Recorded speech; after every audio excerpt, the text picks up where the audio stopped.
in Maryland with a population of about 620,000 people. Its nicknames include Charm City, Monumental City, and the City of Firsts. Our cruise today will introduce you to Baltimore's dynamic and vibrant shoreline, which is filled with examples of the Renaissance that has been going on for more than 30 years and which has inspired other port cities worldwide. Prior to 1970, the harbor was a rundown port with decaying warehouses, derelict ship hulls, rats, and filthy water.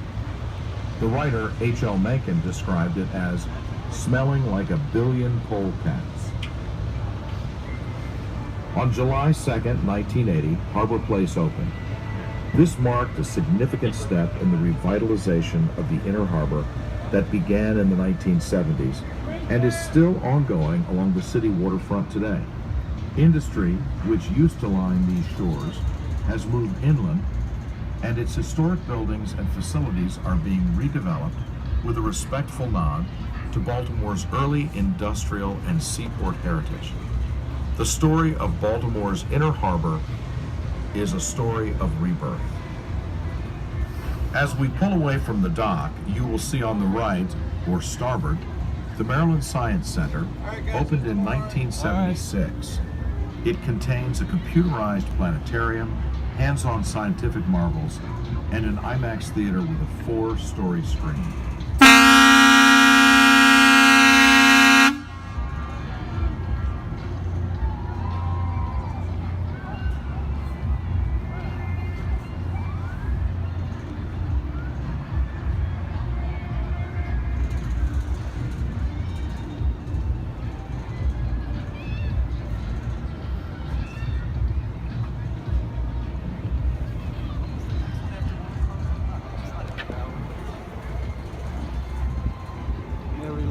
Baltimore, 6 hours.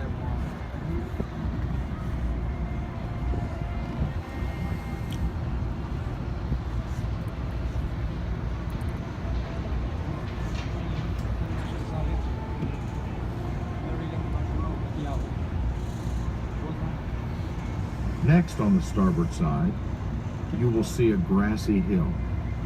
Captain John Smith explored this waterway in 1609 and noted a great red bank of clay flanking a natural harbor. This great bank was later named Federal Hill because in 1788 it was the site of the celebration of Maryland's acceptance of the new federal constitution. During the Civil War, it was a Union camp with cannons aimed at the southern sympathetic city. Clay and sand were mined from the hill, clay for pitchers, and sand for glassmaking. It was also a lookout for merchant ships coming up the Chesapeake Bay. The townhomes in this neighborhood were those of sea captains and merchants.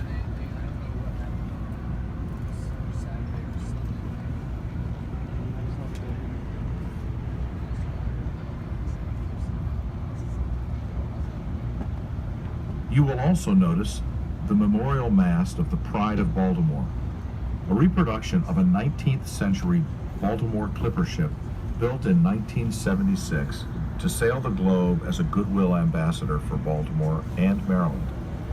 In 1986, the Pride was caught in a storm in the Atlantic and sank, killing the captain and 3 crew members. In 1988, the Pride of Baltimore II was built 50% larger and with modern safety devices. Just clear that up. The mast over there is right in front of the flag on Federal Hill right now. See the mast sticking up and then the 2 yard arms there.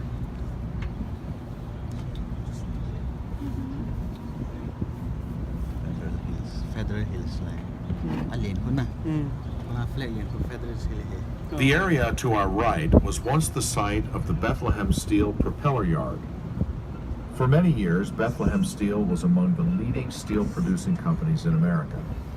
During much of the 20th century, the company operated multiple locations in Baltimore as part of a successful shipbuilding operation, highlighted by the construction of over 300 World War II Liberty ships. In recent years, the site has been revitalized and home to upscale condominiums and townhome communities, a common theme along the waterfront all around the harbor. The mid-rise buildings with the dark shingles on the top level exterior are the Ritz-Carlton Residences, a 122-unit complex begun in 2005 and completed in 2008. Units range in size from 1,600 to 5,000 square feet, with private elevators, restaurants, support services, private movie theater, underground parking, full-service spa, and a marina.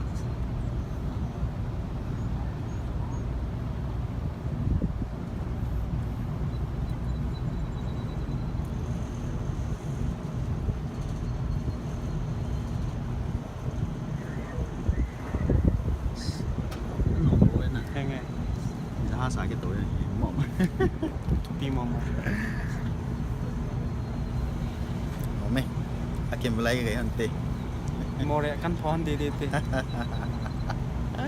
Mau dapat yang kong jahat sakit ciwan ni.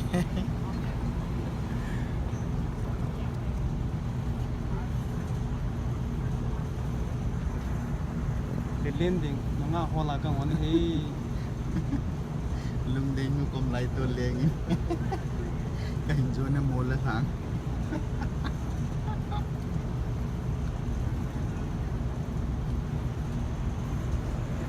Tena nga ho.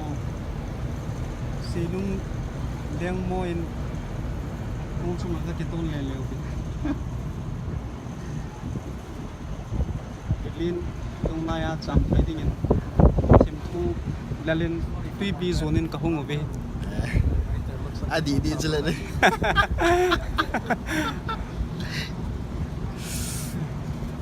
lalin to ke chang chang zo hezla ya hi ke tol jing ne Jahat sa. jaha sa ke tol jing Jelai ka. Jela nga akang hu. Simen di varong pangana. Ji ni la la ko na ni la ko chao store bo. So. Jelai ko na building so jelai ko na.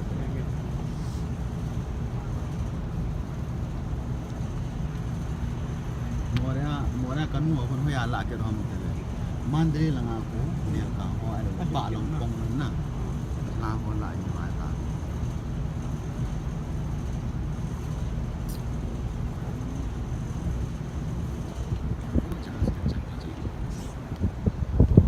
Just beyond the Ritz-Carlton residence is another sprawling complex known as Harborview.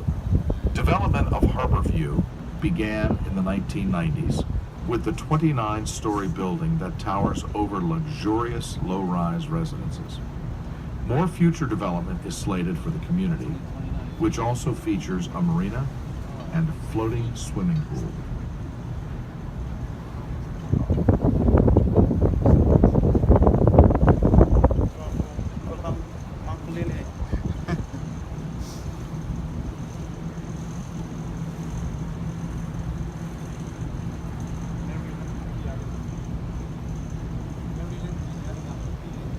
In May of 1977, the Baltimore Museum of Industry moved into the historic Platt and Company Oyster Cannery building on our right.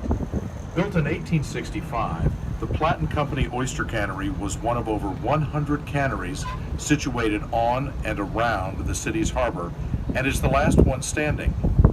Above the driveway of the museum is a whirly crane from Bethlehem Steel's Key Highway shipbuilding facility. The crane was used to repair battle-worn ships during World War II. These days may be gone, but the history is preserved within the walls of the former cannery. The mission of the Baltimore Museum of Industry is to collect, preserve, and interpret the industrial and technological heritage of Baltimore by exploring the stories of Maryland's industries and the people who created and worked in them. Jela to oi ko na mai ho buita. Na mai ho buita. Next door, General Ship is one of the few working boatyards remaining in the harbor and has been in the same family since 1924.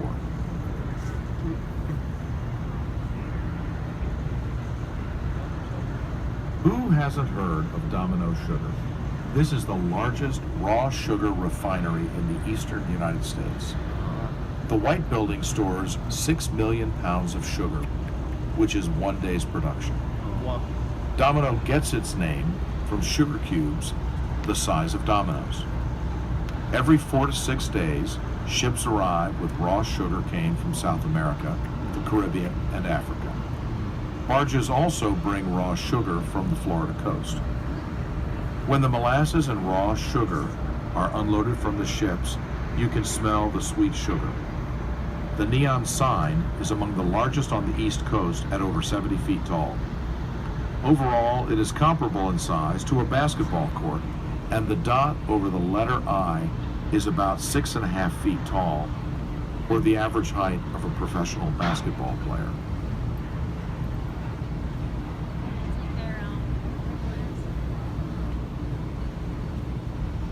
So guys, this right here, of course, is a sugar ship currently offloading sugar. You'll see that one shovel, actually, just the first one forward just came up. The second one should be coming up in a second. Might be able to catch the sugar dump there. So slow it down a little bit. See some sugar spilling out actually right there. So when he first picked it up, it was about 600 pounds of sugar. I'm not sure how much he lost on the way over there, but that's a whole lot of raw sugar coming out there. It looks more like sand, as you can tell, than that white table sugar you were used to seeing at home. This boat's been here, I think, since Saturday morning. When the boat first showed up, it was all that red that you see there at the bottom of the boat was completely below the surface of the water. Of course, as it gets lighter, it gets higher and higher and up. By the time this boat's completely empty, there will be about as much red out of the water as there is black right now. So there's a whole lot of that boat down below the surface. Now, rumor has it the way to get one of those crane jobs there at Domino scooping sugar out of the hold is hone your skills at Chuck E. Cheese on the little claw machine. And if you do well there, they bring you up to the big leagues here at Domino. Accessories one na. Ano na nung si songkolo takahon kaya ko. Tide Point is just after Domino. The point is so named as it was the home of Procter & Gamble, makers of Tide, Cheer, Ivory, Dawn, and Joy.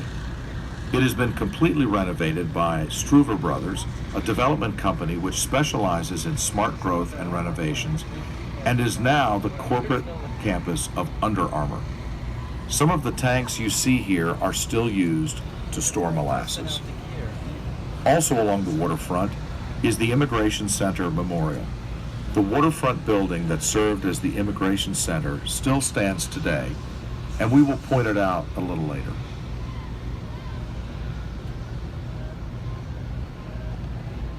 Jahaz, sampai jahaz mo